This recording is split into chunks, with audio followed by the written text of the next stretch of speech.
Saudara, Partai Keadilan Sejahtera PKS menolak pembangunan IKN dengan menyatakan bahwa Jakarta masih layak jadi ibu kota negara Indonesia. Sementara pemerintahan Jokowi terus mengebut pembangunan IKN. Anggaran untuk pembangunan IKN terus naik dalam APBN. 2022 anggaran yang disiapkan mencapai 5,5 triliun rupiah. Setahun kemudian anggarannya naik 29,5 triliun rupiah. Dan tahun depan anggarannya kembali naik 40,6 triliun rupiah. Target investasi IKN pada 2023 mencapai 45 triliun rupiah. Sementara realisasi investasi per November baru 35 triliun rupiah. Bagaimana tanggapan pemerintah atas sikap PKS yang menolak ibu kota negara dipindahkan dari Jakarta ke ibu kota negara Nusantara di Kalimantan? Kita akan bahas setelah informasi berikut. Partai Keadilan Sejahtera PKS menolak pemindahan ibu kota negara dari DKI Jakarta ke ibu kota Nusantara di Kalimantan Timur. Presiden PKS Ahmad Saiku menegaskan partainya masih tetap ingin status ibu kota berada di Jakarta. Kalau Allah takdirkan PKS menang, maka kita akan menginisiasi bahwa ibu kota negara tetap di Jakarta. Lalu bagaimana dengan yang sekarang sudah dibangun di Kalimantan tetap di ibu kota Nusantara? Nah, itu akan tetap kita jadikan pusat pertumbuhan ekonomi. Capres nomor urut 1 yang diusung PKS, Anies Baswedan, mengatakan Indonesia butuh pemerataan pertumbuhan. Namun pemerataan itu bukan dengan pembangunan hanya di satu kawasan. Yang dibutuhkan di Indonesia hari ini adalah pemerataan pertumbuhan, di mana pembangunan itu dilakukan bukan hanya di satu lokasi, tapi di banyak lokasi. Cawapres nomor urut 2 Gibran Rakabuming Raka tidak mau berkomentar banyak mengenai penolakan itu. Ia hanya mengatakan seluruh masukan dari berbagai pihak akan ditampung dan diterima. Gak usah ditanggapi ya. Makasih. Ada masukan mungkin mas. Kan masukan seperti apa? Monggo semua masukan kami terima. Oke. Makasih. Ya, aku tak mangkat saya. Kalau bila ketimbangan Makasih. Nanti ya. Sementara Capres nomor urut 3 Ganjar Pranowo berjanji akan melanjutkan proyek pembangunan IKN. Ganjar menegaskan setiap pejabat wajib melaksanakan peraturan perundang-undangan yang sudah disepakati. Harus lanjut. Kenapa? Karena itu sudah menjadi undang-undang.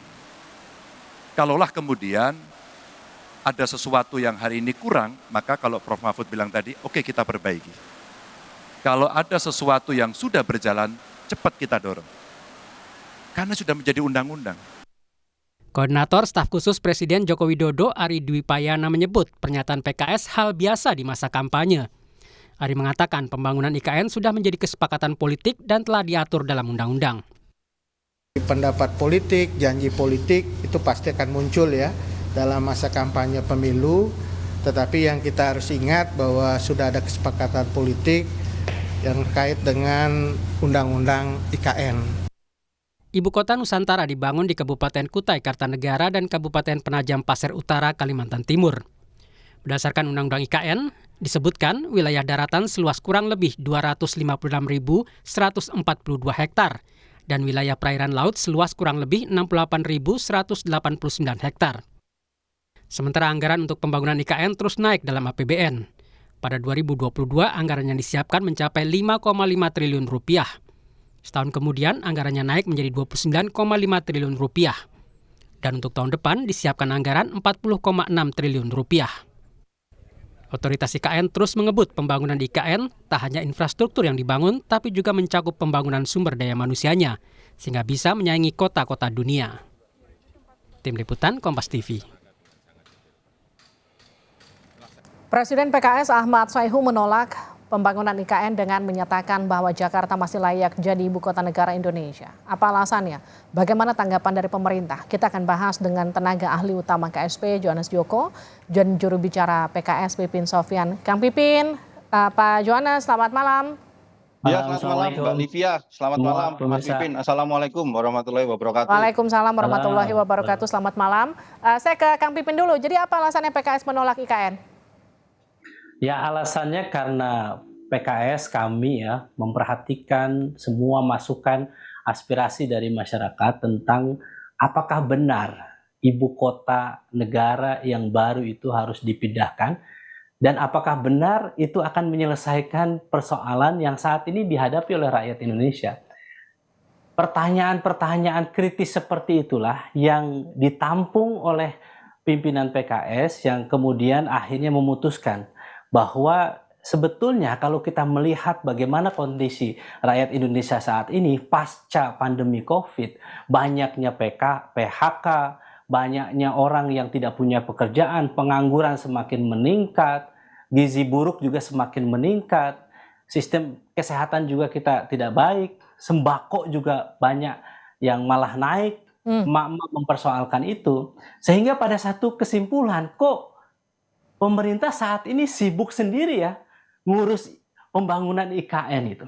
Yang jadi pertanyaan adalah sebetulnya IKN itu yang diuntungkan dengan pindahnya IKN itu siapa gitu. Oke. Apakah benar misalnya ketika pindah ke ibu kota sana sebetulnya gedung itu buat siapa sebetulnya? Gedung mewah IKN itu buat siapa? Buat rakyat atau untuk pejabat negara? Kan di sana itu dibangun nanti istana negara, presiden, para menteri, anggota dewan, tidak hanya gedungnya di situ, tapi kemudian rumah-rumahnya disediakan di sana, PNS juga demikian. Sehingga anggaran 460 triliun itu apakah benar untuk pemerataan pertumbuhan ekonomi masyarakat atau memang itu hanya kepentingan segelintir elit saja untuk memindahkan ibu kota? Kang Pipin, izin saya potong. Pembangunan IKN dianggap atau penolakan pembangunan IKN oleh PKS dianggap sebagai produk politik PKS di tengah tahun politik. Respon Anda? Jadi saya kira ini adalah bagian dari kampanye gagasan ya. Ketika kita terhenyak bahwa kita terbiasa bahwa saat ini melihat pemerintahan kita membangun IKN, tetapi di sisi lain masyarakat prihatin dengan kondisi ekonominya gitu. Pada titik itulah partai politik harus menyuarakan kegelisahan rakyat itu. Jadi ini antara pemimpin dan rakyat ini, antara pemimpinnya jalan ke sana, rakyatnya nggak tahu kemana. Pada titik itulah kami memandang bahwa kampanye gagasan yang kami sampaikan ini adalah upaya untuk mengkritisi kebijakan pemerintah. Saya lempar ke Pak Johannes, izin saya potong. Rakyat. Baik, saya izin potong. Pak Johannes, tanggapan pemerintah atas reaksi penolakan PKS seperti apa? Ya, namanya janji politik, gagasan politik itu kan sesuatu yang wajar begitu Mbak di era pada saat kampanye ini. Tetapi begini yang ingin kami garis bawahi. Proses pemindahan ibu kota dan ide pemindahan ibu kota itu sebenarnya sudah jauh digagas oleh para founding father kita. Zaman Presiden Soekarno itu sudah ada ide pemindahan ke Palangkaraya. Kemudian zaman Pak Harto ada ide pemindahan ibu kota ke Jonggol. Apa sih sebenarnya dasar dari pemindahan ini semua begitu? Karena kita lihat Mbak, alasan dari kondisi ekologis Jakarta sendiri. Jakarta itu jumlah penduduknya hari ini 10,6 juta orang. Sementara luasnya hanya 661 km persegi. Apa artinya? Kepadatan penduduk Jakarta itu hampir 16.000 orang per kilometer persegi. Konsekuensinya apa? Ada kebutuhan per meter persegi 1 juta liter air disedot dari bawah tanah. Maka akibat dari kondisi geologis itu adalah sekarang ini Jakarta mengalami penurunan permukaan tanah 6-18 cm per tahun. Dan ini kondisi ini sangat riskan sekali untuk ibu kota Jakarta. Lalu yang kedua Mbak, gagasan pemindahan ibu kota itu sebenarnya adalah puncak dari sebuah visi besar tentang Indonesia sentris. Karena bagaimanapun juga pembangunan yang dilakukan oleh Bapak Presiden Jokowi dengan segala keberanian beliau dan didukung oleh para hampir 8 dari 9 fraksi yang ada di DPR itu betul-betul akhirnya menciptakan sebuah undang-undang pemindahan ibu kota, sebuah kebijakan besar, terobosan besar yang oleh siapapun yang akan menjadi presiden, maka dia wajib untuk melaksanakan undang-undang ini, Mbak. Dengan kondisi seperti itu, maka kita bicara tentang gagasan Indonesia sentris, bicara tentang pemerataan dari Sabang sampai Merauke. Oke, Kang Pipin, gimana responnya? Wajib melaksanakan undang-undang karena sudah jadi bentuknya undang-undang, siapapun partai politik. Sebagaimana presiden, para menterinya juga wajib untuk memenuhi amanat konstitusi dan undang-undang untuk menyediakan lapangan pekerjaan untuk rakyatnya. Sebagaimana presiden dan menterinya juga berkewajiban untuk menyediakan sembako murah untuk rakyatnya. Enggak, apa hubungannya tentang IKN ini gitu? Bahwa kalau sesuatu sudah amanat undang-undang maka tidak bisa dirubah. maka tidak bisa direvisi begitu. Nggak apa-apa, Poin nanti yang nanti kami kalau sampaikan adalah PKS, kalaupun ketika teman-teman PKS kita dengan seluruh satu-satu boleh. legislatifnya. Oke, satu-satu. Saya tadi mendengarkan silakan. Anda, Pak sekarang Johannes, saya boleh. sabar. Oke, Kang Pipin, lanjut Boleh? silakan. Jadi saya selesaikan dulu. Jadi ketika Silakan. kita melihat ya bahwa persoalan utamanya itu apa? Apakah benar dengan memindahkan ibu kota itu pemerataan akan terjadi? Oke. Jangan-jangan ini kesalahan kita dalam mengelola politik anggaran kita yang selama ini kalau misalnya masih memperhatikan Jakarta sentris dan sebagainya, sebetulnya yang menjadi penggugah kenapa PKS membawa agenda isu ini adalah tadi keprihatinan bahwa seakan-akan proyek mercusuar, seakan-akan persoalan lapangan pekerjaan yang ada di masyarakat, kenaikan harga itu selesai dengan pindahnya IKN itu. Baik. Sebetulnya. Pak Johannes, tanggapi. Ya tentu persoalan-persoalan yang disampaikan itu adalah persoalan-persoalan yang tidak bisa diselesaikan hanya sekedar memindahkan ibu kota negara. Tetapi pemindahan ibu kota negara itu harus dipahami bahwa saya ingin memberikan ilustrasi begini, Mbak. Produk domestik regional bruto Jawa itu hampir 47% untuk domestik secara nasional. Artinya apa? Sisanya sekitar 42% produk domestik bruto itu dibagi untuk Sumatera, Kalimantan, Sulawesi, Papua, dan Nusra. Disinilah Mbak, dengan kondisi ini kita perlu satu pemerataan. Pemerataan itu apa? Saya ingin memberikan satu data Mbak.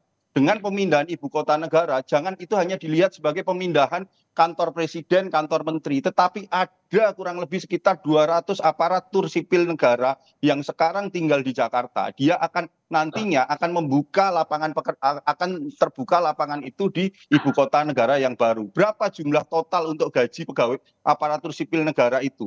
Hampir per tahun 120 triliun. Artinya apa? Ada pusaran-pusaran ekonomi baru, karena kalau kita bicara pemindahan ibu kota, kita tidak hanya sekedar memindahkan administrasinya, tetapi membangun daerah-daerah penyangganya, membangun suplai penyangga energi, membangun suplai penyangga pangan. Dan inilah yang sekarang sudah dirasakan oleh saudara-saudara kita yang ada di Sulawesi misalnya, karena mereka harus mempersiapkan kawasan lumbung pangan untuk menyuplai kawasan ibu kota negara yang ada di Kalimantan. Ini pula yang dirasakan oleh saudara-saudara kita yang ada di Kalimantan. Sekarang ekonominya terus bergerak karena adanya proses pembangunan ini.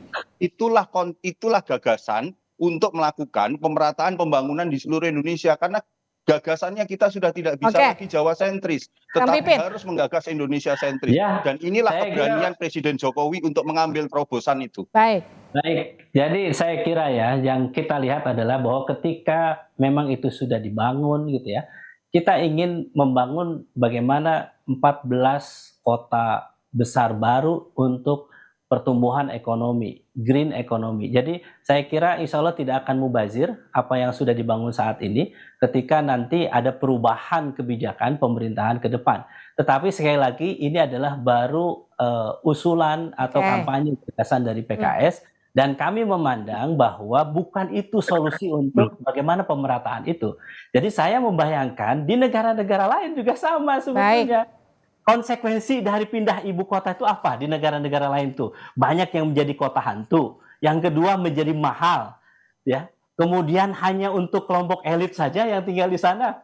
Jadi masyarakat yang biasa itu tidak bisa menikmati itu. Dan kita tidak mau menonton satu mercusuar, satu kebijakan di saat rakyat gizi buruk juga masih tinggi, di saat kondisi pendidikan kita juga tidak baik begitu, di saat pasca Covid juga banyak dampaknya ekonomi kita.